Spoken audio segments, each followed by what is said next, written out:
What up, boys? Oh my god, this is a long video.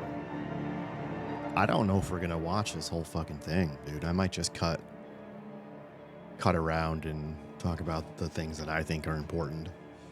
Oh, we got timestamps. That's cool. Let's do that. Let's start out with the intro. Yeah, we will let the community decide. I promise you, this is a lot though. But my name is Adam Fletcher. My name is Adam Fletcher. I'm the community. Joe Shelley still looks dead inside. I feel for this man. A wonderful panel here, plus one other who is off camera and will be jumping in.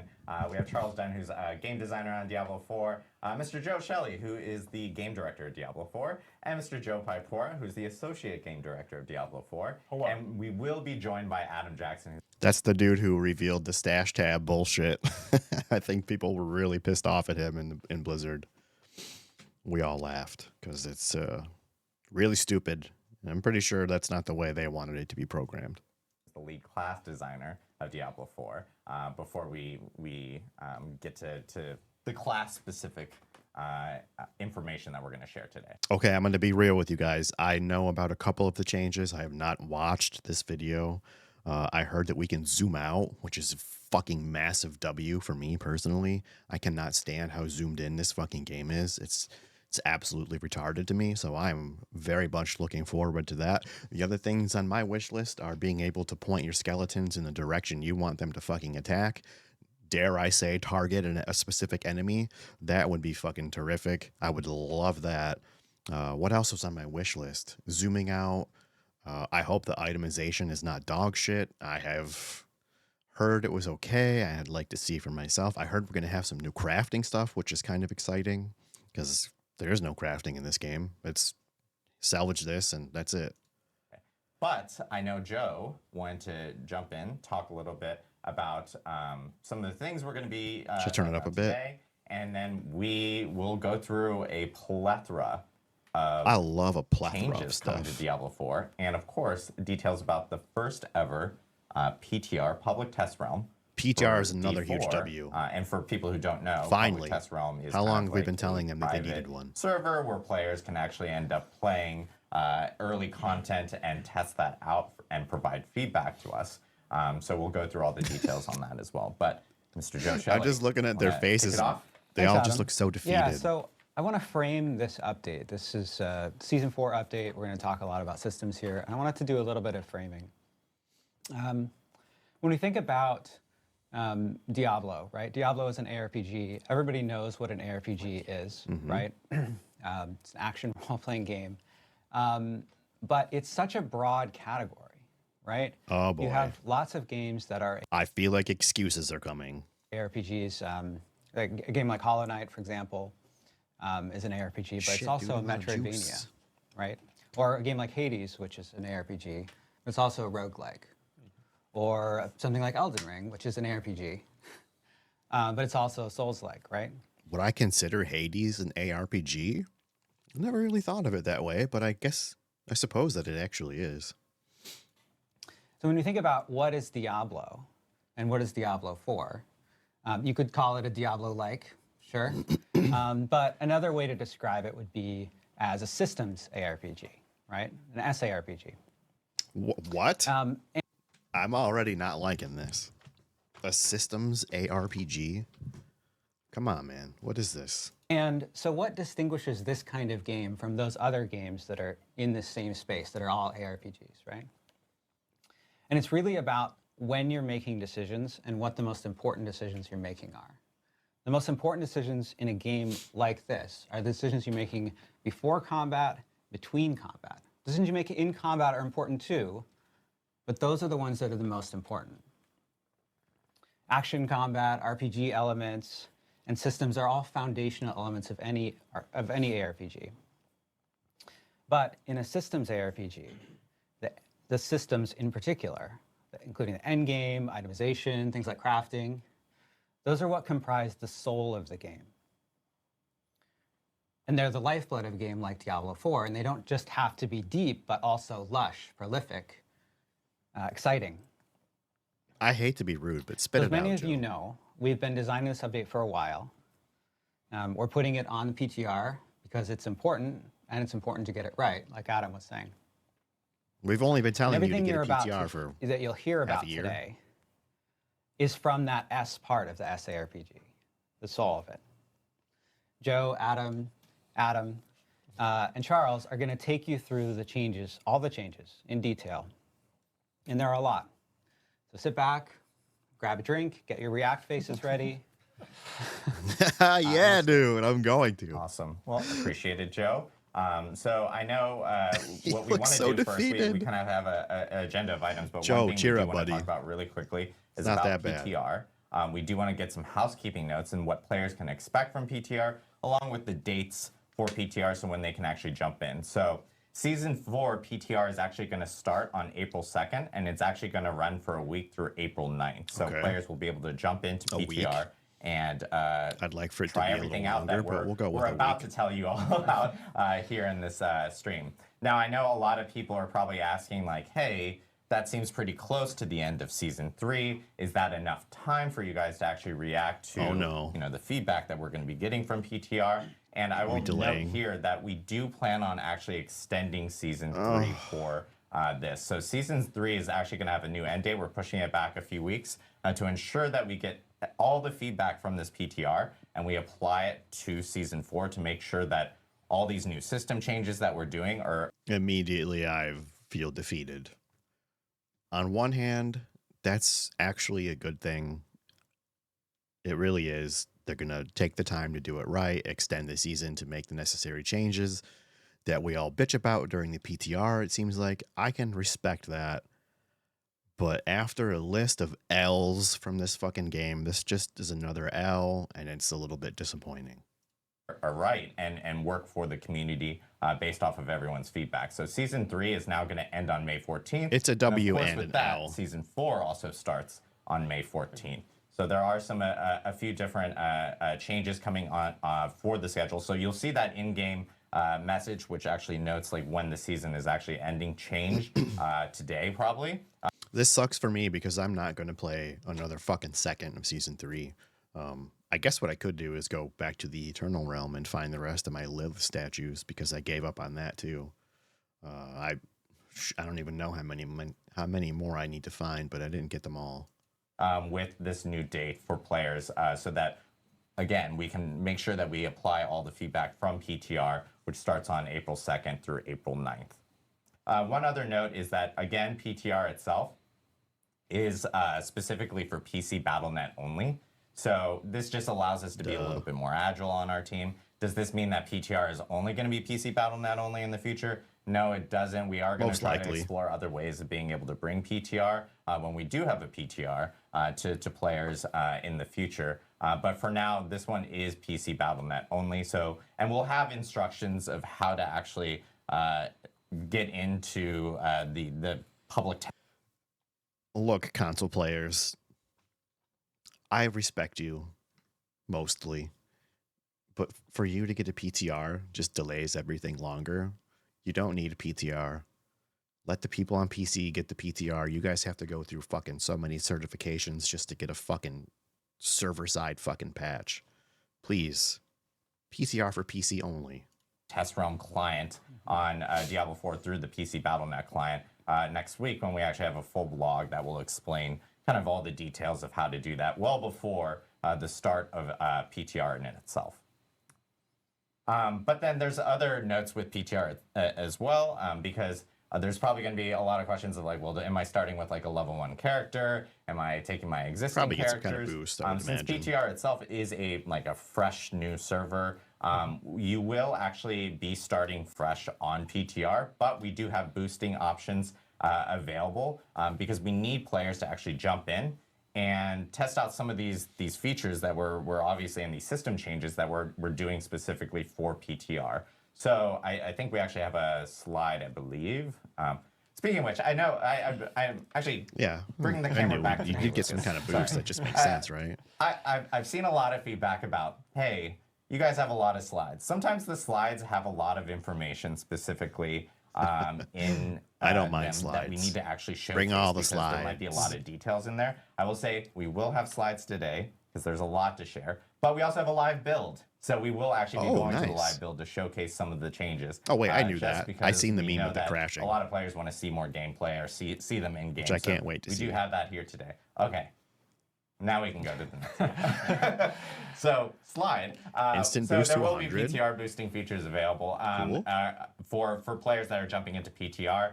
You will be able to boost a character immediately up to 100. When you do that, you will receive 100 million gold and 1,000 obols. You can do this multiple times. You can even trade amongst gold across your characters, of course. And If then, the trade system we works. will also mark the campaign complete. That gets shut down all the time. Completed for your character, as well as offering you a mount, all your skill points, and more.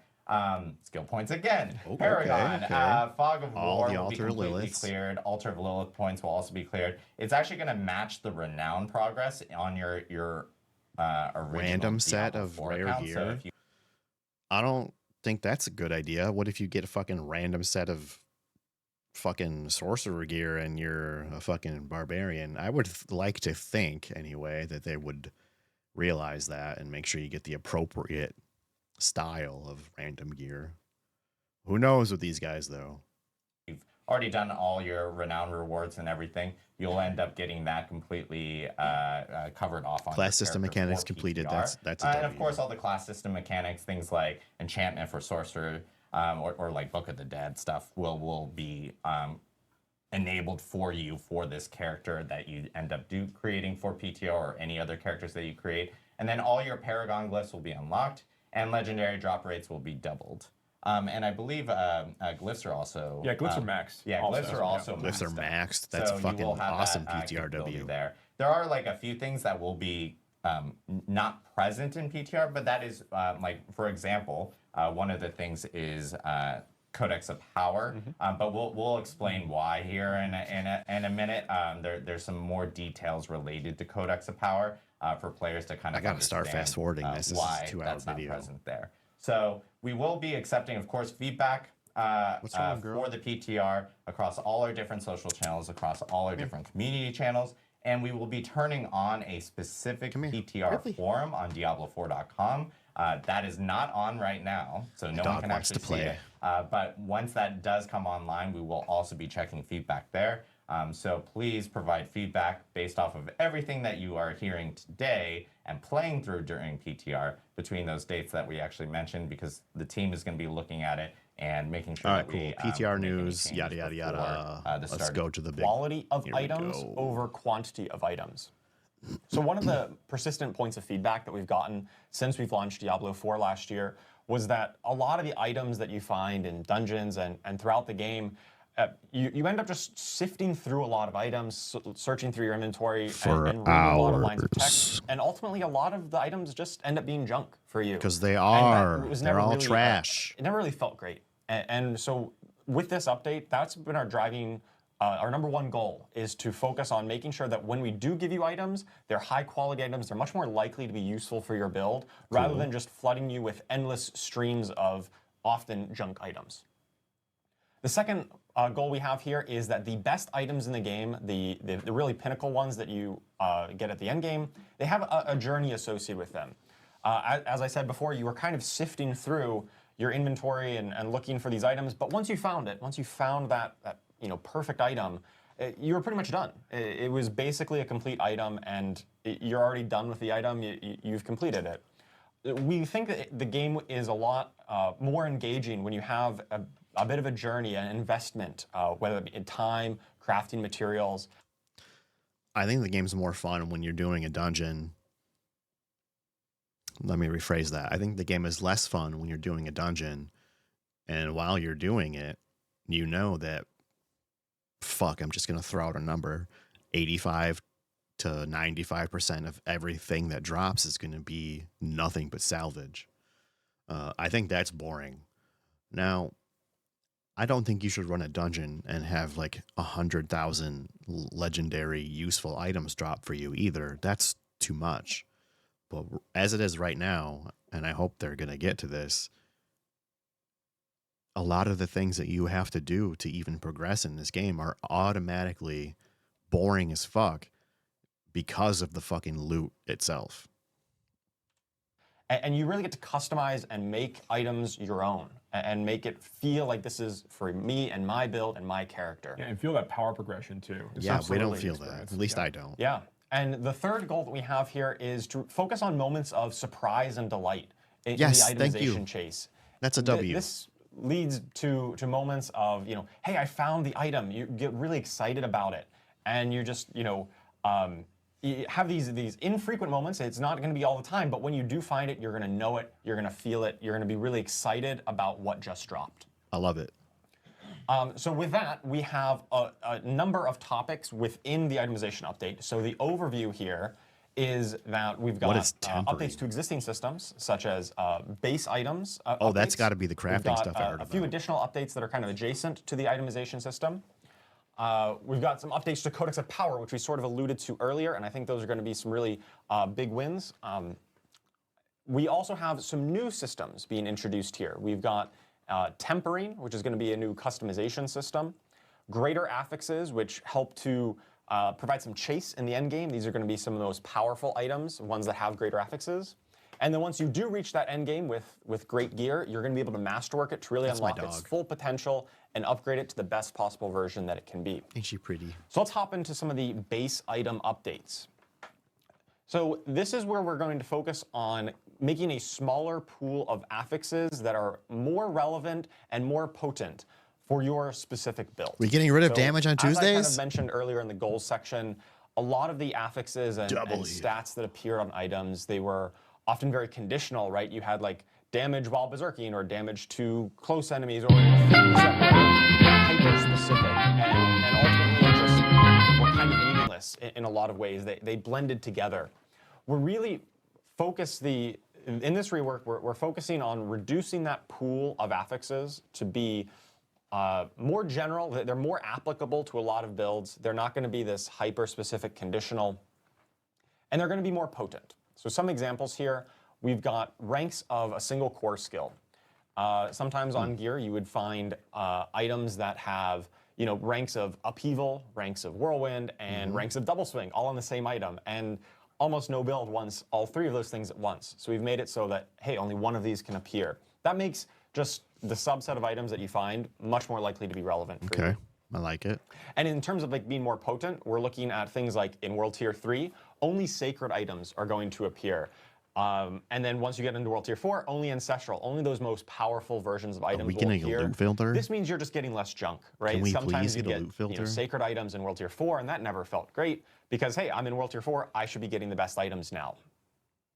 We also did a pass on the affix values to make sure they're a bit punchier, that you could feel it when you really equip an item.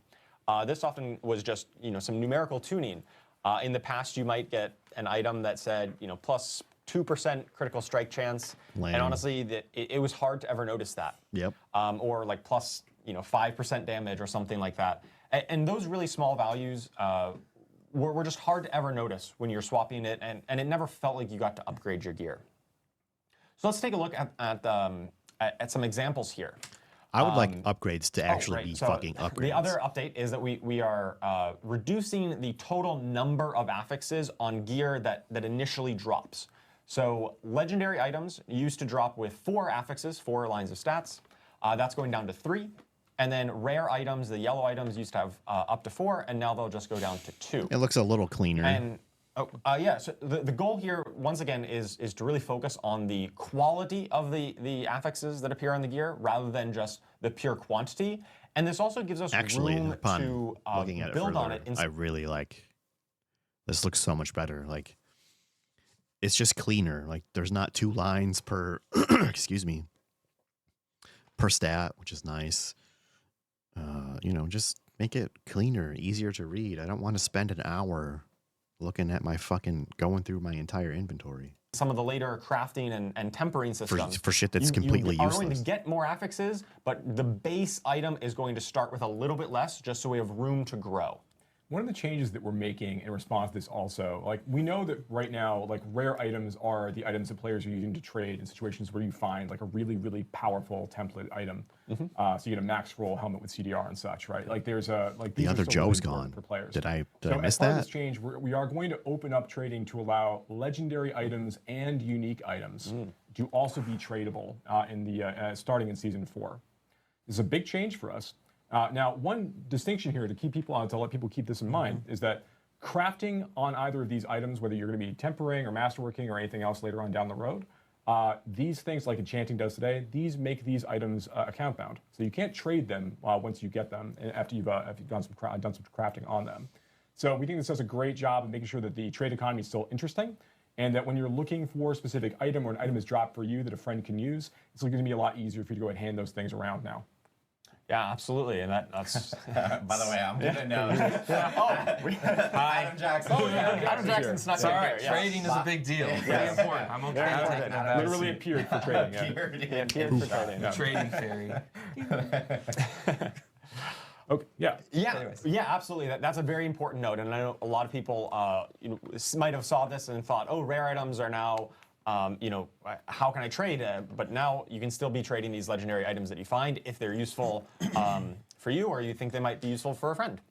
You ain't trading shit if there's a patch, because after every fucking single patch, trading is locked down for 2-3 days. Oh, and also, I should say also, uber unique items are not going to be tradable in season 4. Everything that isn't an Uber. Yeah, everything is not an uber unique. And It's uber not- unique, yeah. Those are the most powerful items, and if you want those, you're gonna have to go and find them yourself. That's right. Those That's are the the way it most should powerful be, items in the game. in my opinion. All right, so let's take a look at a closer example here. So we've got, kind of on the left, before. gonna be This a is long a video. boned wand of Serration.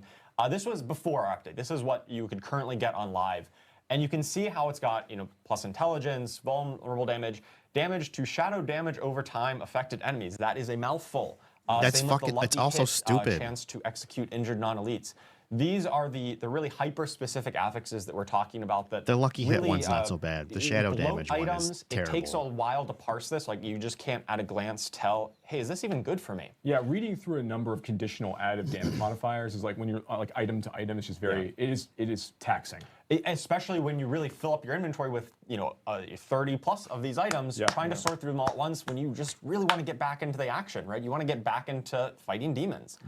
So after the I'll be honest with you guys, doing the Nightmare Dungeon grind, because I had to check through all my fucking gear at the end of a dungeon, it made me stop doing them. I just flat out quit. It was too much. I was wasting so much fucking time. For this itemization This is a update good in the change. after section here, we've got a similar item. It has intelligence. It has plus damage. That just applies to all of your damage. It's not hyper specific. And we still do get give you a larger bonus if you're hitting vulnerable enemies with this. And Can you get an item now that gives you like int, dex, and strength on it? No, in fact, because Good. this wand Huge W. just has intelligence on it, it is just the main stat for your class. So if you are a sorcerer, you're only going to find intelligence on items. If you're a bard, you're only going to find strength, and so on. I can still find all stat, right? Yes. all stat Yeah, stuff you still have all stat, but no more are you going to find, oh, I got intellect on my barbarian. That's just basically a completely dead stat for you. Got it. All right, so let's talk about some of the other additional updates that are kind of adjacent to the main itemization updates. Legendary item drops from monsters that are level 95 or higher are always going to be at item power 925. That is the highest item power in the game.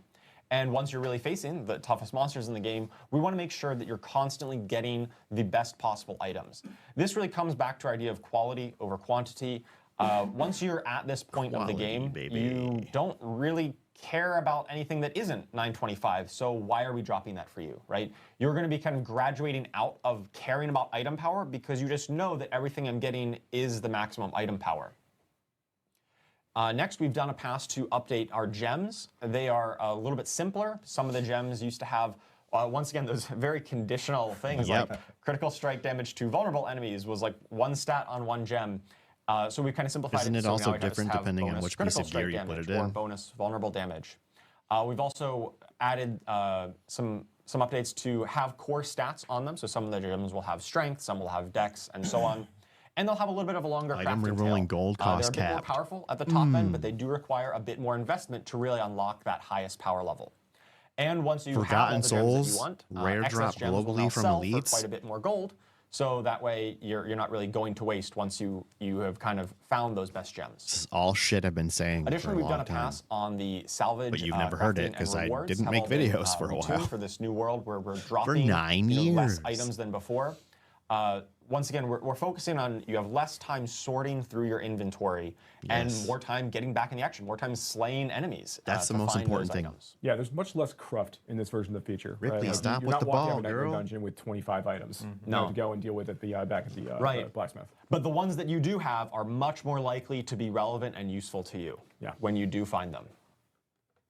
Additionally, we've item rerolling, the enchanting system at the Occultist. We know this has been, it has like a scaling gold cost currently, and that just keeps on ramping up. If you want to keep fishing for that perfect affix, it could cost millions upon millions upon millions of gold. Yeah, I stopped doing We it. put a cap on that. We don't think it's really healthy to have that actually scale infinitely. It'll still get a little high, but it's not going to go to infinity. We've taken a pass on the materials, the crafting materials, things like ore and herbs, and some of the other crafting materials in the game. And a lot of the ones we had some variety of like common herbs, so that were found in different zones, and there was some nice flavor there, but ultimately they didn't really provide much compelling gameplay. So we've consolidated all of like the common that's cool. crafting materials Small into just W, a single I like type, it. just basically common herbs.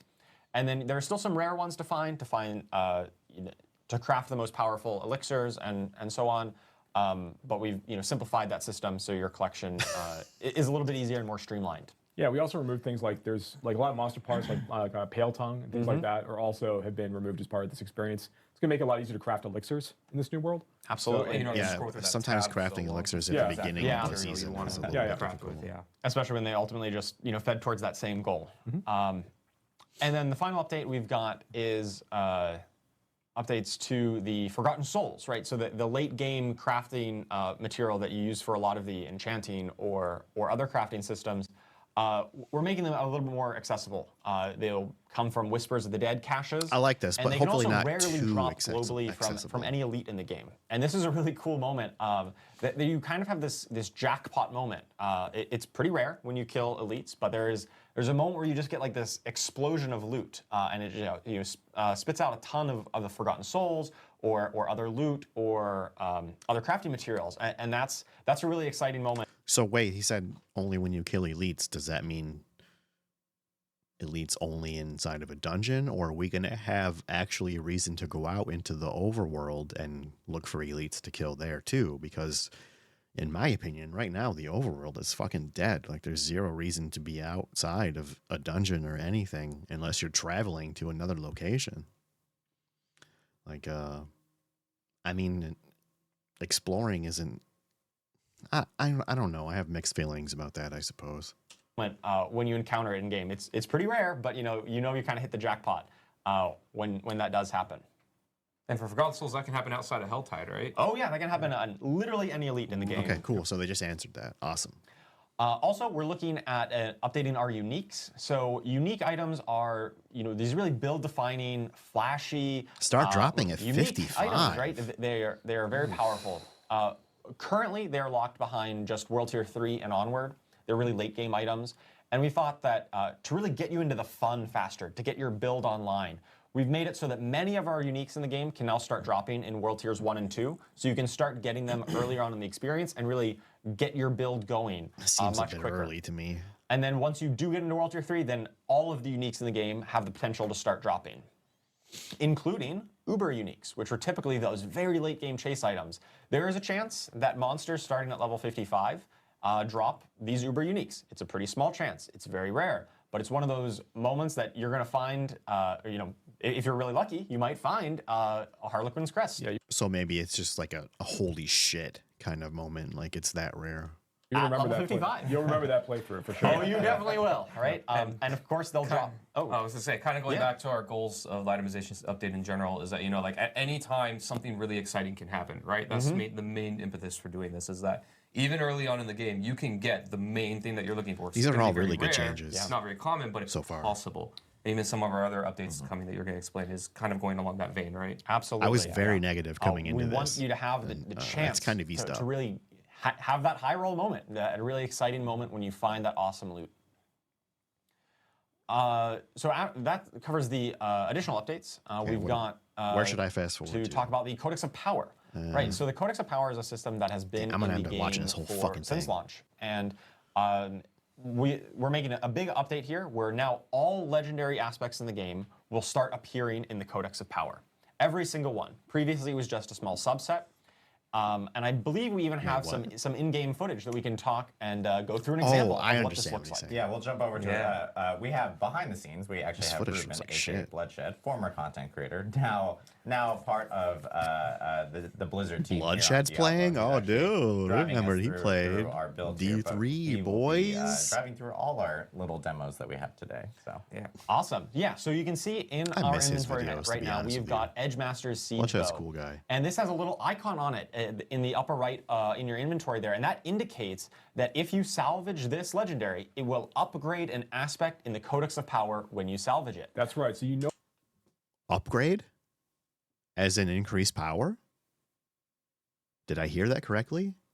no longer need to go to the occultist to extract aspects in Correct. any way, because aspect crystals are no longer a thing in this new version of the Codex of Power. Yeah, aspect crystals are gone. It's just when you salvage the legendary, it will upgrade it. So we salvage it, we can see that Edgemaster's aspect has been upgraded in the Codex of Power. So we go to our Codex of Power and let's go take a look. So we've got Edgemaster's aspect here that skills deal up to 6% increased damage based on your available resource when cast. So that is So how is that how is it upgraded? To me, it just seems like it was added to the codex, not upgraded. Unless I completely missed something. kind of legendary rank of the one that we just salvaged. Now this says 6% here. In game it was 12% because it was on a two-handed bow, and that doubles the range. Okay. But you can see it's not a minimum roll.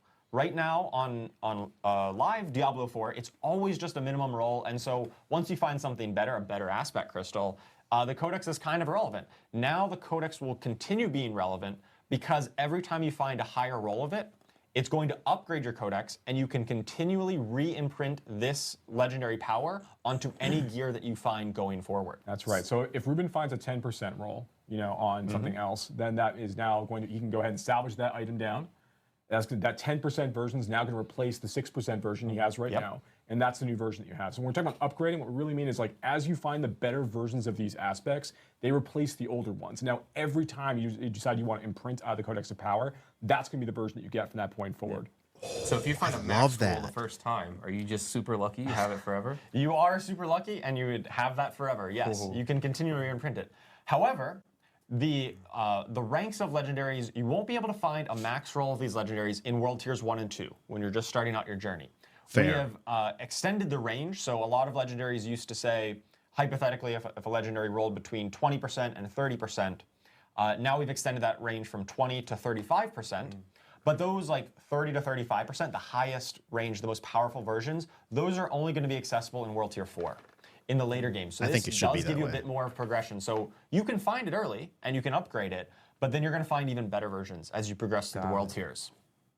And if we actually, can we go back to the build really quickly? Because, Ruben, if you can pull My up next the codex. question is, say you're a level 85 and you find a really nice codex and you destroy it and it upgrades, and then you roll a fresh level character. Will it be that strong? I guess I'm trying to say, is it account wide or is it per character? Some Again. power really quickly. Show the UI a little just to bit show here. the UI Yeah. here, Yeah. Because one big thing is like I know we glazed over this really quickly, but there are filters, ways of searching through everything, which is really nice. And then of course on the icons as well, I think people are probably seeing these numbers associated. I know it's something that is changed obviously with this new Codex of Power, where it's showcasing like, hey, there's a golden version of Aspect of Quickening Fog right there, which is already showcasing, hey, you have I have a minor complaint about this UI. I don't think this window should be completely full screen. Just look at all this wasted space you have. I don't know. I don't like it. Completely maxed at 16 out of 16, and of course there's different ranks as you're kind of like leveling up throughout the codex power and finding different aspects of it. Yeah, I really love that gold border to really. I suppose you need it for all the, the descriptions get longer and longer, but there's a game on the Sega Dreamcast called Phantasy Star Online, had way better menu system than this game. Indicate that, hey, you found the best version, you've kind of completed this, and some of them, you kind of cheat on it, right? Things that only have one rank, as soon as you unlock it, you get the best version. Yeah, that's an example of one that you could max out in World Tier 1. You probably could, right? But most of them have now, up to 16 ranks is kind of our standard, for the most part. And those highest ranks are just going to be in the later World Tiers. And for a lot of these aspects, too, when we went to 16 ranks on these, we actually extended the value, the power of these, and potency of these aspects upwards, right? We didn't water it down. Right. We get it. That this is not just taking those old, really conditional, add affixes to your gritty aspects or affixes. This also includes a lot of really new, exciting affixes as well like that we'll showcase Epoch? a bit later. Things like a chance to cast bonus projectiles, increased effect size of your skills, and other ways of talking directly to individual skills. A lot of this lives in tempering, and so this way you can really customize your character. Specifically to your build and the skills that you're using and the way you want to play. This is exciting. So you might be asking, well, how do we temper? We've got tempering manuals. So these are manuals that are going to drop from most content in the game. This isn't something you need to go target farm. You're just going to find these as you're playing. And these manuals are going to be a list of possible affixes that are kind of themed to individual builds. So if you are a... I can already see a problem with this. You're gonna keep dropping shit you don't want over and over and over and over and over and over and over again. I hope that's not the case. Bone Necro, for instance, the manual for Bone Necro might have things specifically to Bone Spear and Bone Splinters and Bone Spirit. When you do the tempering, which is done at the blacksmith, it will attach a random one of the affixes from that manual onto the item that you're tempering. And if you don't get the exact one that you want, or you don't get the roll that you want, you can re-roll these affixes up to the item's tempering durability. Now, this is a lot without an example, so I think we've got an example where we can just sounds familiar. Yeah, like show walk people through what it looks right? like. So here's some screenshot examples of the actual recipes that appear. So on the left, we've got the Manual of Natural Motion. This is a generic recipe that really applies to any class. It's got a variety of movement speed options on it. So you've got, you might just attach movement speed to your gear. Maybe you get a higher value of movement speed, but only after you kill. Movement speed for 4 seconds after killing an elite. You're just adding more trash that you're taking away in regular gear. Why? We're not always killing elites. You know that, right? That's frustrating to me. I don't like that. Kill an elite. We have the option to reduce your evade cooldown or give you mobility skill cooldown reduction. We've tagged a lot of skills in the game with mobility tag when things like teleport or charge. But on the other side, for the weapon one, everything there looks good. There's no additional conditions that are fucking stupid. It's clear to me now that there are some members of the team who get it and some who don't. And then on the right, we've got one that is more specific to necromancers, because this is the bone necro one that I mentioned before. So we've got a chance for bone splinter projectiles to cast twice, chance for bone spear projectiles to cast twice, increase the size of your bone spirit explosion. That's very cool. Or increase the duration of your bone storm. So if you're a bone necro, one of these is probably going to be pretty relevant to you and will be really a cool way of customizing your character and your skills. Well, not Bone Spirit. I don't play Bone Spirit. So here's an example of the UI. So on the left, we've got this Choker of Ancestral Charge, one of my favorite legendaries, currently on Season 3. And so it's got the relatively simpler affixes. It's got just max life, damage, and critical strike chance. And we go to the blacksmith, we put it into the menu here, and we can see that there are kind of 6 categories, with 5 of them being highlighted. These categories are the categories of recipes. So each recipe corresponds to one of these categories. And on amulets, you can put anything except the weapons category. So that's why offensive, defensive, utility, mobility, and resource are all highlighted here. And once we go through this, we can do this Look twice. at that cost. Because, I think that's just a most placeholder, I items hope. can only be tempered once. You can get just one affix on them. But ancestral items, these really late game World Tier 4 items, can be tempered twice from 2 separate categories. So you can't put, say, 2 defensive ones on there. You're going to diversify. And in this case, we've got charge cooldown reduction added on the right. And we've also got some bonus damage while berserking. So we've got an offensive one here, and then we've got a utility one that gives us the cooldown reduction. Do we have a live example of this, of going through this actual flow, so we can kind of show you what this ends up looking like? Yep. Once again, yep. That's right there. Look. Points at the blacksmith. Yes. So in here we've got our bow of branching volleys. We can put in here because this is a weapon. We can attach ones from the offensive category. Okay. And so here's all the examples. We've got 5 different recipes that we've unlocked here, depending on how we want to build our character. So if we want to do say marksman skills to put on there, we can do marksman finesse, and this will give us either bonus marksman damage. Why don't we just temper it and see what it looks like? Let's do it. Do it live. So we get this flashy animation that comes in, and we get to see, hey, we added It's like a fucking 29% mobile marksman game damage. animation. Like, come on, Right? guys. So- Where's the effort? Yeah, that's awesome. So Not scripted, by the way. I'm probably Definitely not nitpicking, scripted, but I so don't yeah, like Actually, it wasn't. But It actually was. you were actually lucky, but You're in the grips of RNG. Yeah. One thing I want to call out also while we're looking at this is that so we are in the season 4 update, or this PTR update that we're talking about right now. This is our first PTR update. There's a lot of changes we have going in, and there's some things that are going to be are kind of in the middle of being polished now, or kind of getting wrapped up for some things in dev. So there's going to be some things that players will see on the PTR. They're going to feel like, oh, this is not quite like what I expect, or there's you might find bugs and things. Yep. That's kind of the nature of the PTR experience. We want you to report those, like Adam called out a little bit earlier, and get your feedback on the experience. Yeah, that's actually. Listen, if you are going to play in the fucking PTR, report everything that doesn't work properly. Report things that are bugged. Report things that are making you way OP or way underpowered.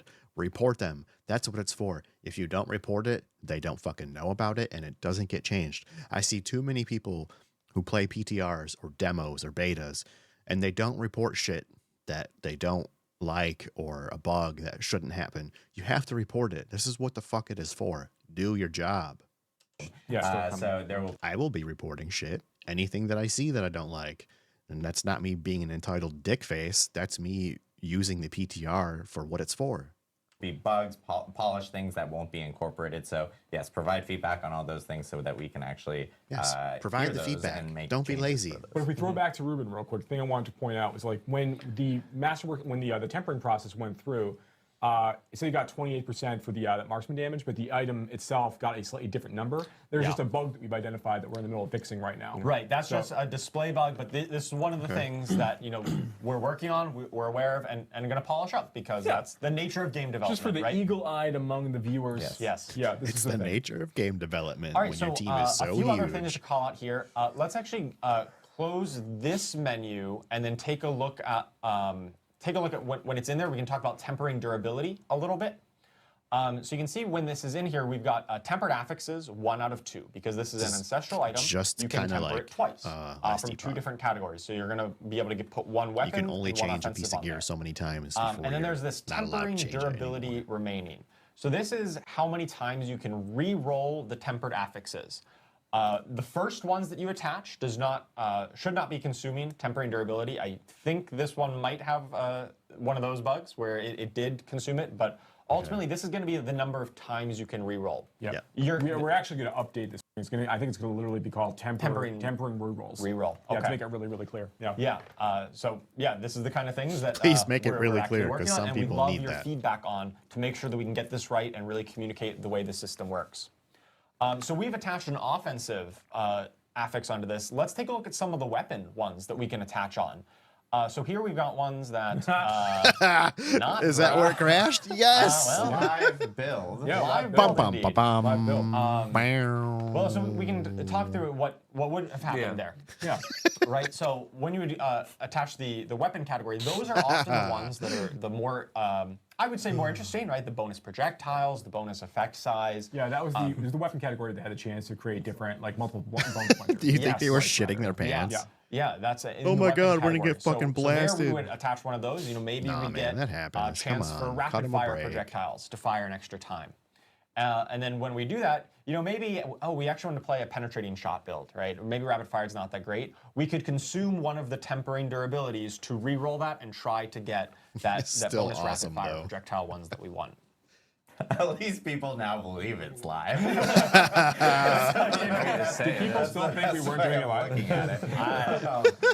But yeah, I know we're getting the build back up here and everything. But There's yeah. a lot of really cool new affixes in general inside the tempering system. Like Oh, I know yeah. that, like I've been playing a lot of season 4, like on our dev build, and I'm playing a barbarian live, right now. brother. I've been playing a lot with Dust Devils, which I know we'll talk maybe a little bit more about we're gonna later. talk about I love Dust me Devils. some I Dust love Devils. Dust But there's like opportunities to like spawn, like instead of spawning one Dust Devil, you'll spawn multiple Dust Devils. There's Dust Devil size. There's a lot of really in duration. Like there's a lot of really neat new things to play with to build upon other like play styles. Which I think is really fun. Yeah. Yeah.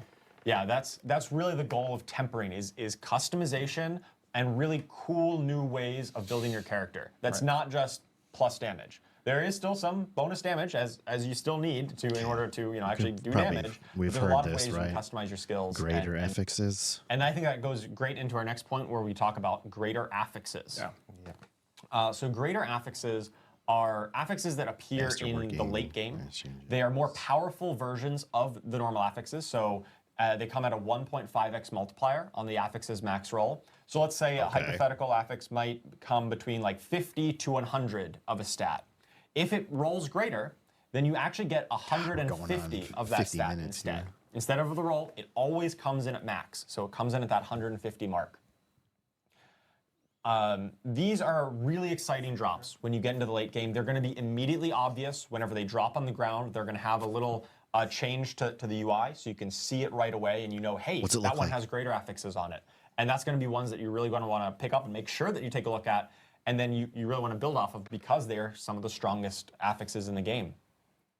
I think we've got an example here. Okay, it's got like those sparklies And coming one out. other note, these, as I mentioned, they're late game. They only appear on Ancestral Legendary items and Ancestral Uniques that are dropping in World Tier 4. I think we can zoom in on the top one here, where we can see we've got a little, like some Roman numerals at the end of it, 2. That indicates that this pair of gloves has 2 greater affixes on it. Okay. And when you actually go and pick it up, we can take a look at the tooltip of the item itself, and we can see that intelligence here is highlighted, and so is critical strike damage. And these roll at the max roll, and I That's a think we've nice got a piece of gear. comparison kind of between, you know, a I think I'd be standard excited version. if So on that the dropped left for me. is a Okay, what about this? power and the Just value trying to went speed this up a by a bit. bit. These two systems replace that, and now you're going to be able to customize them and then masterwork them It's instead. significantly more powerful on the back end of this as Absolutely. well after these. Wait. Systems replace that, and now you're going to be able to customize them and still have some in development. This is in development content. It's not final. I'll just pause this for just a sec. Sorry, guys. Max life goes up a lot. Oh my God, excuse me. I'm so sorry. I just ate pizza before this, and it's not really agreeing with me. Okay. So the only thing I see improving here is max life. As the watermark says, the tempered affixes at the bottom, the golem active cooldown reduction and the bone Oh, I see. critical strike damage, those also would be being upgraded and are eligible to have this this larger bonus. But in this particular screenshot example, those numbers didn't change, but they will change in the final, and there's a Those chance. also get affected, yeah. Yeah, they will be included just like all of the rest of them. I have that ring. It's pretty cool. But yeah, so as you go through it, you're going to get kind of 3 of these effects at rank 4, 8, and 12, and they can all go on the same one. So if you get really, really lucky and you really needed a lot of maximum life, you know, you might get just a ton of maximum life every time that increases. or it could be on one of your tempered affixes. This is You actually could very get cool. Tons of golem cooldown reduction, if that's the kind of build that you're I looking for. kind of get it. Let's move on. Class changes. The first one is going through a very high volume of meaningful class updates. And what I mean by meaningful is, not just moving numbers up and down on things that exist, but kind of either updating systems of how things interact at a systemic level, or adding things that are really, really powerful and are actually going to move the needle and change how you interact with the class or the skill or the legendary or whatever we're changing. You're not I'm a going to hate your necro. life if you Let's move right to the necro. This is not a necro. run into like a suppressor elite, for example. You can actually make it fire point blank or all the way across the screen. And we'll actually be showing some video of that as well later. We also have a new unique that we're going to have video of that's really awesome. So Frozen Orb Sorceresses are going to be really happy this season. And next, Necromancer. I've been talking for a while about Necromancer minions and how we're going to make them better. We're delivering on that in Season 4. Okay, we're getting 100% of the player change stats. is that they're going to Nice. inherit 100% of the player stats. Many Book of the so, Dead your upgrades. Crit chance, crit damage, It's all kinda those things. boring, They're just so I going like to inherit that. from you, so they're going to scale way better with you, the player. And this is not only going to Druid apply to wolves, too. Necromancer minions, but all minion types in our game. Things like Druid Wolves are also going to energy. Next, Necromancer. So like I said, Book of the Dead is getting upgrades. I kind of picked one slice from each part, from each minion type. So here you can see your Skeletal Reapers, the wind-up attacks now can reduce one of your active cooldowns by a pretty chunky amount. That's kind of 3 cool. seconds is insane, but there'll be a number that'll make sense there. Maybe it is 3. Next one for the mages, one of their upgrades used to be that they've made frozen enemies vulnerable, and now they just make everything vulnerable. So actually, if you want Wow, cold mages for to 4 solve vulnerable seconds? for you, you pretty much can, just with this upgrade. And last but not least, we have your Iron Golem. So Iron Golem, now that when you tell it to go somewhere and do that slam attack where it pounds the ground, Wait, you it'll can- also pull in enemies, very similar to Corpse tell your Tendrils. So Iron it's not as Golem to go required, somewhere? to put that on your bar. I You have missing another way something? to kind of get that effect. Another thing I didn't put on the slide that I want to call out with Golems that'll make players happy. Golem now, while you're CC'd or at any time, when you activate it, it's going to make both your Golem and you unstoppable. Ooh. So now you have another source of unstoppable on the Necromancer for minion builds. What So about you can make Necromancer players really happy. movement? Yeah, it's a buddy cop situation. Yeah, right. I want it You and your all. buddies going and taking people out. That's right, I Yeah. love it. Yeah. That's awesome for a Golem Mancer build for sure. Yeah. So next, like I was saying before, flat damage effects, dust levels, and earthquakes are going to be your friends now. So before, these legendaries did not scale very well. And what I mean by that is that the damage that they did was fixed. So if you got like a dust level or earthquake or whatever, you got that legendary like level 25, the damage that it did was just a number, and that number didn't really go up with you or scale with you in a meaningful way. Yeah. Now, under the hood, all of these things are going to be scaling based off your weapon damage, which means that these things will scale with you as a player and be much more viable now. And I believe we can zoom in on this example I give. So this one is Dancing Bolts. I'm actually running this legendary right now, my Lightning Storm Druid. So you can see that, it's the same legendary on each side. This is me just changing out my weapon while I have this legendary equipped. This is in Season 4, so you can see it does an amount of damage on the left, about 5,400 there. Now that number on the right, I didn't get a new legendary, I didn't change it, I didn't do anything except change my weapon, and that increased the damage that these Dancing Bolts are going to do. So when you get these That's pretty legendaries now, they're going to scale with you and do quite a bit more damage and be punchy as you go into the late game. This is in addition to like tempering and other things, talking to these things, so you can actually itemize into making them more powerful as well. And it's funny because there's some people I think that didn't catch, maybe they didn't catch the first part of the itemization, but they're looking at this second legendary, the new one, and they're going like, wow, it's only got 3 stats or something. You should probably watch a recording of this. Yeah, that's Yeah, when watch it's the whole raw, video, not after nerds. you've done all your stuff exactly. on it. There's a lot of Hardcore updates. All right, last but not least, we've got hardcore updates. So for you hardcore players, Elixir of Death Evasion is being removed from the game. It's dying, and it's not coming back, just like you will in hardcore. We've also redesigned the Flame Shield enchantment. So before, it used to be a cheat death mechanic, where when you took fatal damage, it would proc and save you. Now it's going to automatically activate when you lose a certain amount of life, and then it has an internal cooldown on that. So we've heard from the community kind of loud and clear. They really want hardcore to be hardcore, and so we're going to deliver on that. Now, Okay, you actually I don't have play to be hardcore, so careful it doesn't of, matter to me, but it seems Sanctuary is to a make very sense. scary place, and you won't have those fail safes to keep you alive anymore. And finally, PTR feedback. So like we mentioned before, we're going to be looking at the PTR feedback very carefully. Please let us know what you think. The class team is particularly excited about what's working for you and what's not working for you. When you're kind of tuning your feedback and typing it to us, Yep. we're really Everybody So the reason, submit let's go ahead and reports. jump into the first major update we have planned that you get a chance to see on PTR. And that is we made a significant update to Helltide. Now, I think that everyone will remember that in Season 3, we made an adjustment to Helltide timing, where now they're basically up for 55 minutes out of every hour. There's a 5-minute gap between each Helltide experience. And we think that that's great. Players are able to get better access to Forgotten Souls and all the gameplay there. But we also, like, looking back on Season 2 and the Blood Harvest regions where the armies of Lord Zir were marching across sanctuaries. We all recall from quarter 4 of last year, and capturing people and draining them of blood. That was we thought that was a really fun, frenetic, like social experience in the overworld. Like it's just a blast, kind of go through, kill vampires, save people, and summon bloodseekers as well along the way, and getting good rewards as you go. It was a fun experience. In Season 3, we had a different take on that idea with the form of Arcane Tremors, where players can go and engage in a number of different small activities and traps, and also manage to summon Heralds of Malthus, to be honest, in a group, and go ahead and get more like tuning stones and more and governing stones, and continue to just get more rewards from that experience. And again, we thought that was pretty fun, right? No, so it wasn't. We wanted to take some of these ideas back to Helltide, and I'll be actually, I think it might be even easier if we could just throw to Ruben potentially, who I think might actually be able to be in Helltide right now. Yeah. I mean, the traps aren't Looks fun. like that's the case. So we want to take some of these ideas back to Helltide. Disregard that. Yes, you're going to get destroyed. We want to take some of these ideas back to Helltide and make sure that our overworld, exciting, demonic invasion experience that players get to go movement through speed, dude. is He must have just some more movement fun shit on his to engage with. Was that just a giant hellworm belching a bunch of enemies at? That was a giant hellworm belching a bunch of enemies up. So a bunch of things have changed. So one of the things that let me dive in. So one of the things that we did is we add this new idea of a threat system. And now you'll see the eagle-eyed among you can look to the left of the minimap. Thank you, Ruben. Can look to the left of the minimap, and you'll see a horizontal bar segmented in 3 pieces next to that kind of like half-completed pentagram there.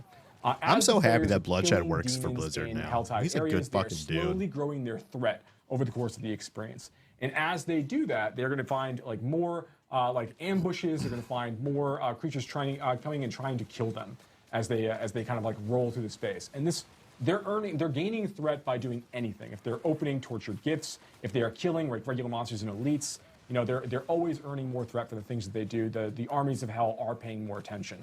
So as the player is going to go through this process, they are going to start feeling like more pressure as they go through the experience. Now, once the player is gotten towards the end of this, like they actually have, when the armies of hell have been fully alerted, you'll hear a tone, which I think we might actually hear soon potentially. I guess we'll have to see. But you'll hear a tone alerting you to the fact that the armies of hell are basically coming for your blood, right? They're coming. Yeah, we're not going to hear that. Your game sound is too low. In that case, you're going to see that there's going to be a new creature type that's going to appear, which we'll be able to get to in just a second. Some of the other big changes that are happening in Helltide alongside this, while we kind of wait for some of this stuff to happen, is we have reduced the level requirement or the world tier requirement for Helltides. You'll start to see them in lower world tiers now, so they're a great way for you to level up. What is that? Hell have been alerted. So now there's going to be it's going to be almost a little more of a holdout. More invasions and ambushes are going to start to occur at this time, and it's going to have a kind of cap-off event towards the end. We'll talk about as it arrives. But you can see right now that threat is draining while this event is occurring. So you've kind of like reached that maximum threshold. The minions of hell are coming for you. You're going to be kind of fighting pretty hard for this stuff. But it's a great way to get access to a lot of elites. Once this bar is drained once again, you can start building it up by again going out, doing more things inside the Helltide experience. You're going to get more opportunities for more cinders and more of these ambushes again as time goes on. Looks like we're getting towards the end of this now. Oh yeah. Should be getting this Hellborn here. Yeah. So yes, and now one of the Hellborn has managed to appear. Hellborn they're very much a similar creature to some of the Bloodseekers that we've seen in the past. These are adventurers who have fallen. That scythe, dude. I love that shit. Now serving their infernal masters. They have great drops, like they'll drop legendary equipment, and they will also drop summoning materials for Lord Zir moving forward. So there's more ways for you to get I heard there was some the experience. boss ladder And that's updates. actually I don't one of the care other about things that that right we did now. as PTR part the pit. of our general updates. Is we What is the kind of wanted pit? to go through and So one of the things that we're going to be talking about in just a minute is a new feature called the Pit. And inside the Pit, you're going to be earning Stygian stones you'll be able to use to summon higher level versions of all of these bosses as you go deeper into the experience. So we think this is extremely exciting. It provides another way for players to be able to like express their build strength, and going and fighting these bosses are going to provide much greater rewards. In fact, when you kill one of these new very powerful tormented versions of these bosses out there, they are going to give you one resplendent spark the first time you kill any of them. So of like all the ones that you can summon, the first time you kill one of them, you're going to get a resplendent spark for you to use in the future. Now, and that is not all that we're doing. Obviously, I mentioned the Pit. So if we could just go ahead and well, I guess we can talk about it. I'm going to speak to it actually. Yeah. So we've been getting a lot of feedback from like our experience with the Abattoir of Zir. You know, so towards the end of season 2, we had this like really difficult like dungeon dive. We were going against again forces of Lord Zir inside this experience, and fighting Bloodseekers and kind of racing the clock. And that was a pretty fun experience. We got a lot of really good information and feedback about how that really played out. We made a number of adjustments in the form of this new content type that we're calling the Artificer's Pit. And what it effectively is a way for players to go and once players have managed to complete a tier 45 Nightmare dungeon, which is filled with like level 100 monsters, they're going to gain access to a quest that's going to like send them around the world looking for rune shards. And rune shards are just this new material that players will collect to open up Artificer's Rifts. And they drop from elite creatures, they drop all over the place. Like it's pretty easy to find, the materials you'll need to start this process. And when you have a number of them, you can bring them back to this obelisk in Karagar and kind of use that to like form your first pit run effectively. And there's hundreds of levels of this, and the monsters that you will begin fighting immediately are all like right at level 100. Do we have we have a video of it. Yeah, let's see what we got. So we have Ruben like kind of near there? Yeah. Perfect, yeah. We have the live play. With that awesome debug text. Yeah, there it is. Yeah. With the awesome debug text. Everybody, it's PTR. Look forward. And we're talking about dev stuff right now. This is what it looks like sometimes. So, okay. So we see here that Ruben's coming here. He's already done the rift before. He's going to go ahead and just open up a tier 1 Artificer's Rift. And we'll see how this goes. Dude, we got rifts? One rune shard to do this. That's going to open up right here in Karagar. And we're going to go. There's a... Please tell me we can level up our glyphs in the rifts. Glyphs in the rifts, baby. I don't want to do Nightmare Dungeons ever again. Please. A little bit of a stacking issue there. Yeah, we're going to have that fixed too. Again, sends that feedback, everybody. And you're going to dive into your first pit run. Now, each pit experience it's a randomized layout filled with random monsters. There's no nightmare affixes like what we have in, or like afflictions like we have in Nightmare Dungeons. Instead, the players really like just pushing themselves up against this timer as fast as they can, trying to complete it. So as you're going through this, you'll see it's very similar to a lot of things we did in the Abattoir of Zir. Now we want to make sure that this is a quick, punchy experience as you're playing and you're killing monsters. You're not going to be getting any loot from the drops. Like that stuff's not here to slow you down. It's just about like pushing as hard as you can. Now, a couple of the major differences between what we've done in the Artificer's Pit relative to what we did in the Abattoir of Zir is first, in the Abattoir of Zir, when a player died while going through the experience, they were immediately ejected from the Abattoir of Zir. Like their run was over in the case of death. Here, we want to allow for a little bit more, a few more problems to occur, a few more errors, from the player as they're kind of going through. So that every time you die, what actually ends up happening is you add 30 seconds to your timer. So you're less and less likely to beat the timer. Do they not know that this important. is Diablo At the end of the 3 timer, shit? You're not ejected. Are they from the pit pretending they're not aware of it? Manage to keep time with the timer. You just don't get the mastery objective completion. And the mastery is tied to masterworking materials that you'll be using to go through the masterworking process for your items. In fact, the pit, as Charles referenced earlier, is the place you need to go in order to obtain the bulk majority of those masterworking materials.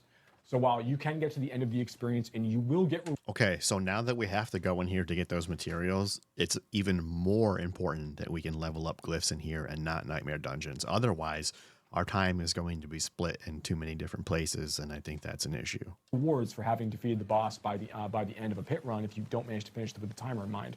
You won't... I would be absolutely fine if they just Nightmare Dungeons weren't even a fucking thing. Like, just abandon them. Nobody likes them.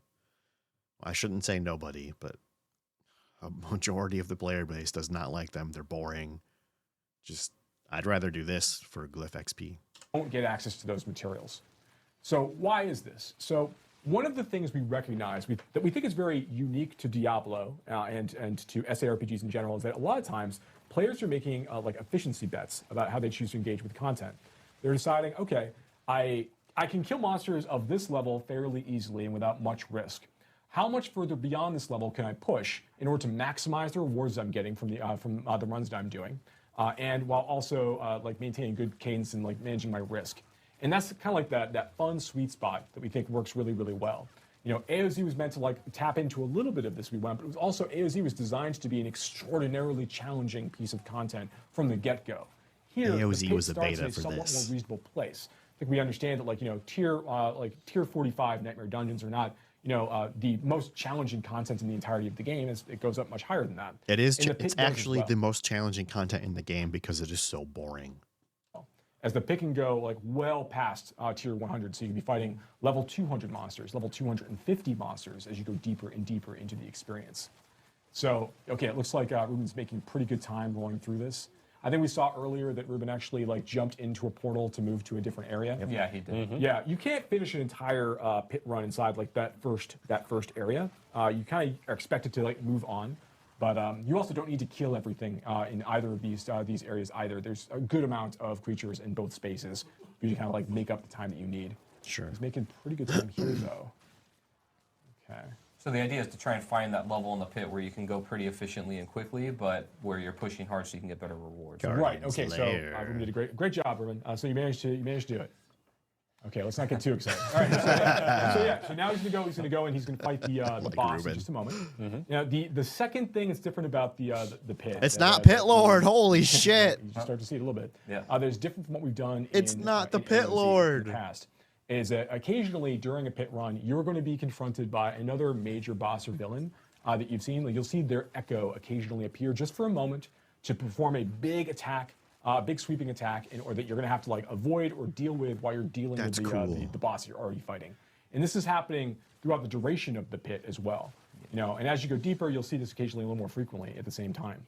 So these are just another complication, like another thing that you're going to have to be thinking about while you're playing and trying to like remember the sorts of patterns. Eventually, you'll see a couple of these appearing as well. You know, so like you'll be dealing with that like that kind of pattern following as you play deeper and deeper into the pit. Yeah, I'll so, say so it's kind of like Elias, for instance, like a shade of Elias. Kind Yeah, of so you're gonna come Yes. and do an attack. just and do then- an attack in the middle. A shade- of a the I'm shade of so Lilith fucking can happy appear. about yeah, this. yeah, shade of Lilith can also appear, which is pretty cool. These are definitely tough things as you go deeper and deeper, and eventually you might see a couple of them as well. What's in the combination. mastery chest? So okay, Open that so shit. here Ruben killed the boss, got a number of different drops. There's a bug in this version that we're looking at right now where the items they're dropping are not actually ancestral, but that's not the case when players will be playing on the PTR. You will Got see it. ancestral items as the rewards for killing the boss here at the end. And then after that, when you open the chest, you're going to see that there's a bunch of obdicite that popped out of it, which is a masterworking material. You know, I think he got 5, you know, from the first run. So as you go deeper in the pit, there's basically 3 tiers of masterworking materials that you're going to be able to earn through. So there's the obdicite, there's the ingolith, and then there is the neath iron. So these are available as you go deeper and deeper into the pit experience. I think obdicite right now is like tiers 1 to 20. You know, you'll be getting like amounts of obdicite. I'm trying to contain my fucking excitement here, but like, is D4 a real boy now? Like, can we get past all the D4 bad memes? Is it finally happening? As you go from like 21 to 40, you get amounts of ingolith, and as you go to neath iron and beyond, as you go into like 40 and beyond, you start seeing more and more neath iron. And these things can also be like condensed down to lower level materials if you need them for resetting a masterwork item starting at a lower level. So you don't have to go back to the low level. No, you can no, stay no. at the high. You can stay at a higher level. Try it, yeah. But to be clear, if you want to get to that rank 12 masterworking, the best possible items, you do need to be pushing deeper levels of the pit. You Yeah, can't for just continually farm thirsty. level 1. You want to push to that efficiency bet that you said. Push yourself to your limit to get the most materials per hour, and just really fight that hard content to get the best items. That's correct. So yeah, if you want to go through that process and like really get those the best items available for your build, you're going to want to go through the masterworking process, maybe even probably more than once, almost certainly more than once, right, to get the absolute very, very best items. So we think the pit's gonna be it's a really fun experience. Did I miss the season 4 theme? Very extendable, so it goes pretty deep for players. And again, as you're going, you're getting these so Stygian tired. stones as you play. Like as you get deeper into the experience, you're gonna get those. You're gonna get the ability to go fight those level 200 tormented versions of these bosses. So like a level 200 tormented version of Barshan, and so on and so forth. All of these bosses have a higher chance to drop uber unique item as well. So now there's even more reason to want to go get some of these creatures on farm, and they have better drops. They more prolific in terms of drops. They drop many more items. What do we got? Q&A. Everything, right? Cover it all. I thought it was a perfect explanation. We did ask earlier this week on the forums if Can we if get some anyone had questions any that aren't specific dog questions, and so we can actually tee up a question while people are populating questions in chat. So we'll start off with one that we have here from the forums. This is from Iggy. What will happen to current items after question. this rework? Because obviously we're now changing a lot of things from our past items going into Season 4. Yeah, so all of the items that you currently have on your characters or on the Eternal Realm will be flagged as what are called legacy items. And this means that they are not able to interact with the new systems of tempering or masterworking. They'll continue to function as they are, so that they're not going to break, they're not going to be re-rolled or changed in any way. They're just kind of say, hey, this was an item that in the old system, but if you want to engage with the new systems and find those greater affixes and temper all the cool new affixes onto it and do masterworking, of course, you're going to need to go out and find new items. Yeah. Okay. There is a question from Toast and Pen, Eternal Realm, what's new? Everything we just talked about. Everything we just talked is about, Eternal, Toast and Pen, so. is going to be available in the Eternal Realm. That's a good move. And this will start with Season 4. So Obviously if that's you gonna are happen. a Why would person they that not just do only that? plays on Eternal Realm and you have a character already there, of course you can just immediately start engaging in everything that we just kind of talked about right here. J Corsair 19, does the masterworking just increase the total range of the roll, or does it get you closer to a max roll? So it increases the current value. So if you already had a max roll, it keeps on increasing. So as an example, you had an affix that could have rolled between 50 and 100, and you had a value of 90. Every time you increase it, it's going to increase that 90 by, or let's say you had it at 100, just to make the math easier, because quick math. If it was already at 100, the first masterworking upgrade will take it to 105. Even though the base roll range was just up to 100, you can continue progressing past that. If you had it, down at 50, it would go from 50 up to 55, and so on. Arrow 1357 just asked, what about season? Is there season stuff as well? We actually aren't talking yet about the season items. So yes, this is all part of the season and part of the Eternal Realm.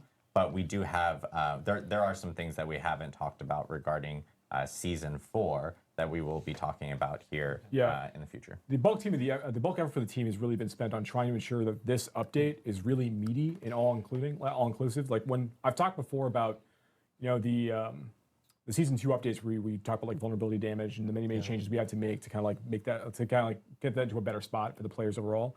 You can see the amount of things that we did are kind of all connected in a lot of ways. And it's important they kind of come out together. It's difficult to do one thing in isolation. So a lot of teams worked together to kind of bring this update and get over the finish line. So yeah, it's a huge lift. But there's more things to talk about later on, for the season. Thorag the Warrior says, can multiple affixes increase per masterwork or only one affix per masterwork? Right, so when you're Did I miss the part where they show most of about the zooming ranks out? will increase all of the affixes on the gear by a small amount. But when you hit those thresholds, the rank 4, rank 8, and rank 12, a single random affix will get a much larger boost. Yeah. And so because that happens 3 times on your journey from rank 1 to 12, in theory, all 3 of those could land on the same affix if you get lucky, and then that one affix just goes through the roof. Or it could be spread out to 3 different affixes, for instance. That's just the nature of masterworking. You're going to get a different result every time you go through that process. So I've seen a lot of people actually mention this in chat, and Riker also just mentioned this in chat. Sure. And they're asking, is it just me, or was the camera more zoomed out in the dev build? Actually, Oh, we didn't even talk about that. Actually. There it is, dude. Okay. Oh, you go ahead. Go ahead. Adam. in season 4, the camera will be more zoomed out. I love and there will be this. an option. You can Yeah. have what we had before, or you can zoom it out a little. So Yeah. yes. Yeah, there's a Yes. gameplay setting. It starts at the current default. Correct. Which is what we have in Diablo 4 today. But we've been hearing the feedback. We did make Thank you. make a move. Thank you. Shirley helped a lot with this actually. Everybody helped a lot with this. Yeah. We did make a move to like pull the camera out a little bit further. That's part of like a near far sort of like situation. So it's going to be available for you to see in the PTR. Good eye. Huge. Good eye. Good eye. Huge Yeah. update, yes, Yes. of course. Yeah. Yeah, we forgot to say that's another really good one to talk about. Yeah. Thanks, chat. Huge fucking W There for me are personally. a lot of questions about loadouts. Did you guys want to provide any context on that? Yeah, so we've talked about this before. We're very, very excited about bringing in like an armory-like feature to Diablo 4. You know, we've been hearing the feedback since like the gauntlet went up, which we're very excited about, and we see that there's an opportunity here. We don't have anything to announce today, but it is a thing the team has talked about. Like the UI team is very excited about. It's a thing we definitely Season want to do 10, at some everybody. point, but nothing to announce. I'm just kidding. That one, I lost my track here. Do you have any intention of reviewing? I'm sorry, this is from Vix311 or 3II. Do you have any intention of reviewing class optimization? Examples like give more customization points or put Paragon after a higher level than 50? So there's a number of things that we're talking about for the future. Things we can't talk about today. But you can imagine that like we're going to be having an expansion soon. And we probably want to talk about some of that stuff then. Oh, There's things for us to be considering. A lot of people mentioning a loot filter. Yeah. Which I Please. know, like we had mentioned as well Give that me we a wanted to get through fucking the loot filter. itemization stuff. So Sure, I can talk a little bit about that. I think a lot of the desire for a loot filter in the current version of Diablo 4 stems from the problems that we initially mentioned with we really do just flood you with items and it's like sifting sand, right? You need to look through all these items and the one response is, hey, a loot filter could automate all this. We think in this new itemization world where we are simplifying it in a lot of the ways that we already discussed, reduced number of affixes, simpler affixes, the item power, once you get to the late game, always dropping at the max, will help to alleviate a lot of those concerns. Sure, and it'll it will help. make parsing through the items a lot easier in this new system. Lady Ava. Basically, he said, 2016 "Go fuck your loot mentioned- filter." Or actually brings up something that I think we should talk about, which is would it be possible to toss a different icon on the map when specific like greater greater affixes affixes, and right. things like that drop? Are there any plans for that? In That's a regards good to idea, actually. Changing some of that around. We really want to get feedback from players as you go through the PTR. That's good experience. feedback. Even Put that on the thing that we PTR. showed, like the Roman numerals, on the attached to the item names on the ground. Like even that's going through a bit of revision before it actually is released as part Sure. of the 1.4 release moment. So like that's going to get a little bit better. But like I think that it would be good to get feedback to see how these things feel. That's good and, feedback. It's something we'll continue to think about because we do want those moments to be exciting when they actually occur. Yeah. Brayan C22, you say higher the rifts, the better the items. Are we talking about the equivalent to primals? So And if people don't know, primals being a D3 specific item that was super powerful. So as you go, we're not changing the rate at which like greater affixes, for example, could appear on like iPower 925 items, and we're not raising the iPower ceiling of items beyond 925 as you're going deeper in the pit. Instead, it's more about like as you go deeper in the pit, you're going to get more legendary drops. So this is going to give you more options, more chances of getting things that have like greater affix potential. So that's really more the way that we're handling that. And then, of course, the Wow. masterworking materials that we're using to power and juice up all of your items. Drummer Boy had asked specifically, can you do groups with in the pit? Yes, Yes, you yes, can you do party groups. in the pit, yes. Yes. Party in the pit, boys. And then let me see. We'll be seeing any like clan updates, social updates. This is another big question that a lot of people Social are updates asking would be about good. from within chat. Very Are good. there any plans on that or any progress regarding that? So we have been talking a lot internally on the team about social updates and things we want to talk about soon. But we definitely hear the desire from the players that they're looking for more ways to like kind of get into groups and to form pairs with people Yeah. online as opposed to just like talking in local chat. We shouldn't have to go to a Discord to find people to play with, I mean, sure, Discord's great, but this should be in-game stuff, in my opinion. You want it to be social. You have an open world with people running around. You know, you don't have any decent way to find a group, or even communicating with people can be, what's the word I'm looking for? It's kind of awkward. Chat or trade chat or trying to like reach out that way, or just going to Discord or just going to external sources. So we do have thoughts on things we want to do to kind of help that process along, but nothing to announce for season 4 at this time. Yeah. That's an okay answer, I suppose. At least they're aware of it. I mean, they should have been aware of it since launch. This is season 4 we're talking about. I know there's also there's some comments about like the store, the shop, and things like. Dude, if you guys adjust your fucking prices, I'm telling you, people will buy the cosmetics at a reasonable price.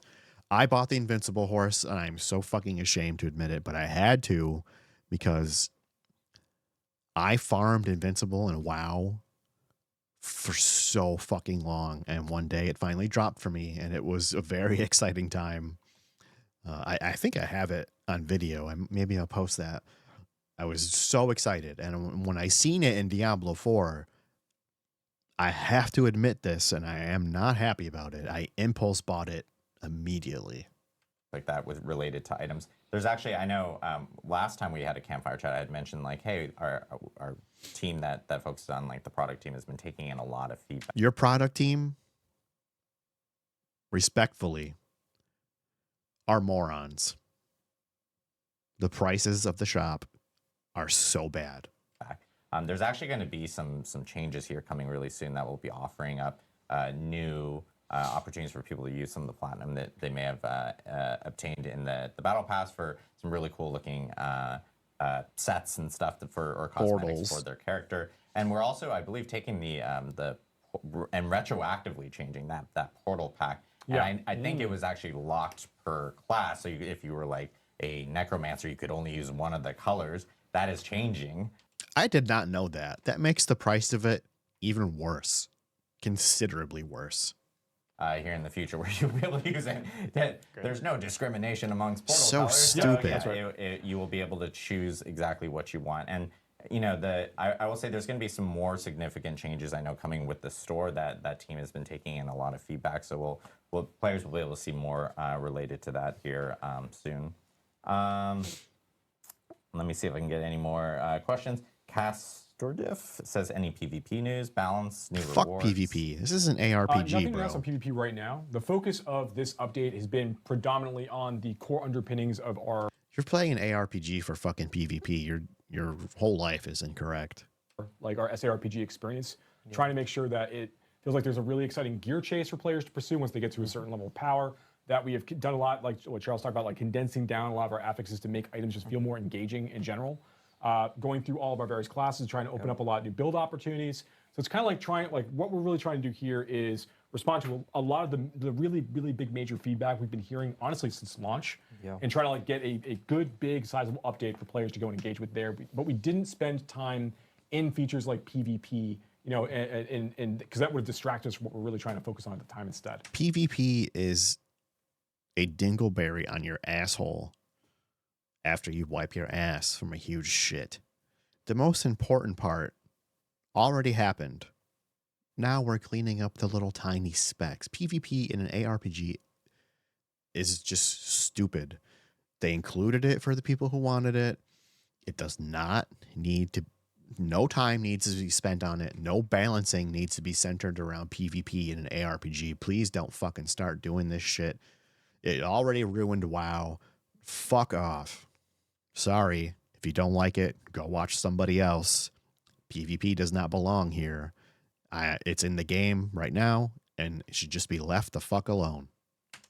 These things are going to fundamentally change everything, though, like That's PvP true. as well. It Like how trickles down. you make a character, the builds you make, how you do everything fundamentally is going to change from this. That's right. So this was the big thing we're trying to nail, and all of our eyes were focused on that. That's right. Dristren asks, I know Uber uniques cannot be tempered, but can they roll greater affixes and can they be mastercrafted? Yes, on both accounts. Uniques can roll greater affixes, just the same as ancestral legendaries. It doesn't need to be ancestral, so it's World Tier 4, same as before. Same concept with Uber uniques, and even through the Respondent Spark, the crafting system, there is a small chance that when you craft it, it comes with an the Uber unique comes with a greater affix, even when you craft it, just Nice. as if it would drop. That's correct.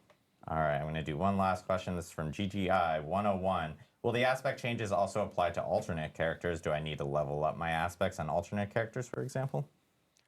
Aspects are partition bound. So and what I mean by that is if you're playing a seasonal character and you want to play an alt on the seasonal realm, like that alt will also benefit from all the unlocks you've got within Okay, your Codex cool. of Power. That's awesome. I do believe That's so alt friendly. There is a separation between hardcore and not hardcore characters. That's correct. Of course. That's correct. Hardcore characters are kind of their own thing. Sure. Even on the seasonal realm. Yeah.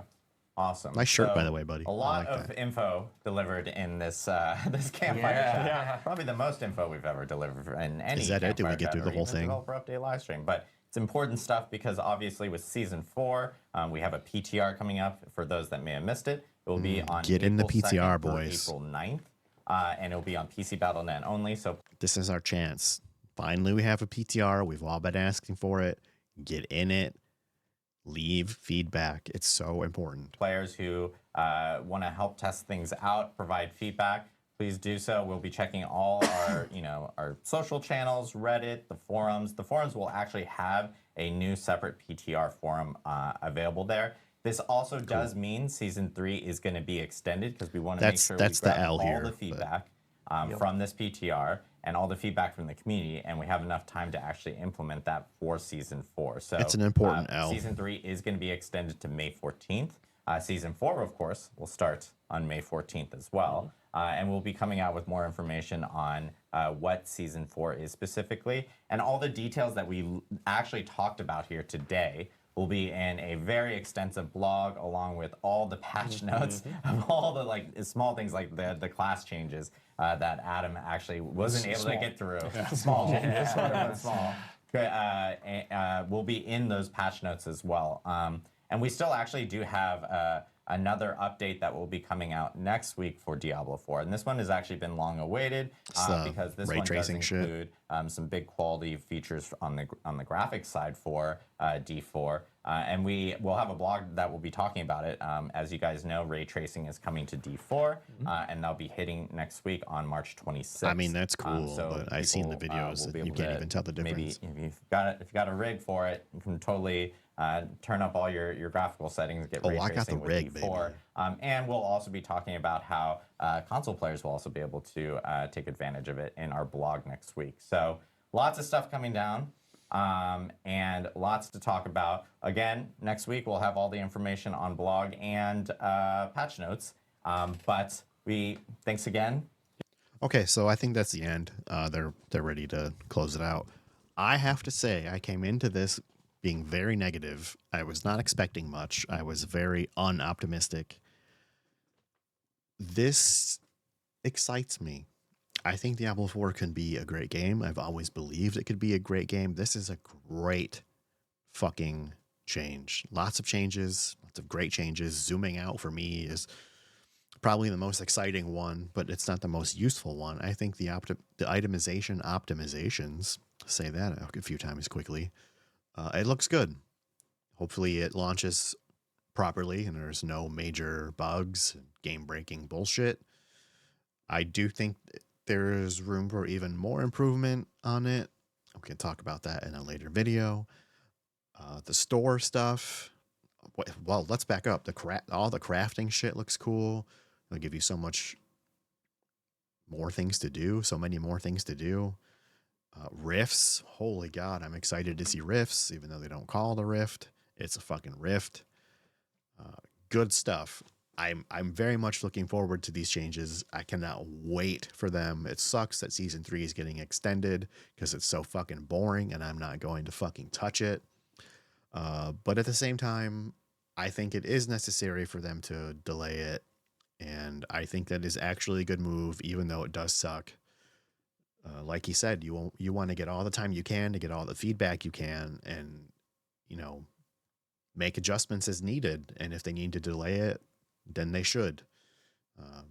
I'm a big believer in delaying games when they're not fucking ready. I don't think Diablo 4 should have launched when it did. It clearly wasn't ready. Season 1 was awful. Season 2, I believe they got lucky and it just happened to be a lot more fun. Season 3 went right back to dog shit, in my opinion. And I can't wait for these changes. I'm looking forward to them. I'm going to definitely play Season 4. As far as the expansion goes, let's see how Season 4 rolls out. If it rolls out smoothly and there's no game-breaking bugs that take days and weeks to fix, as long as that happens, I will buy the expansion. But Season 4 has to launch smooth. There has to be zero problems. I'm a little tired of when a patch comes out, trading is disabled for days at a time.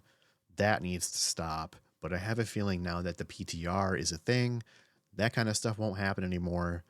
But it all remains to be seen. Thanks so much, guys, for watching. I did fast forward through some of the shit. I hope you didn't miss anything you were looking for specifically. If you did, there's plenty of other content creators that have guaranteed covered it. Take a look at those guys. Thanks for watching. Here comes the cliche part. Please like and subscribe. More videos are coming. Thank you, guys. Have a good one.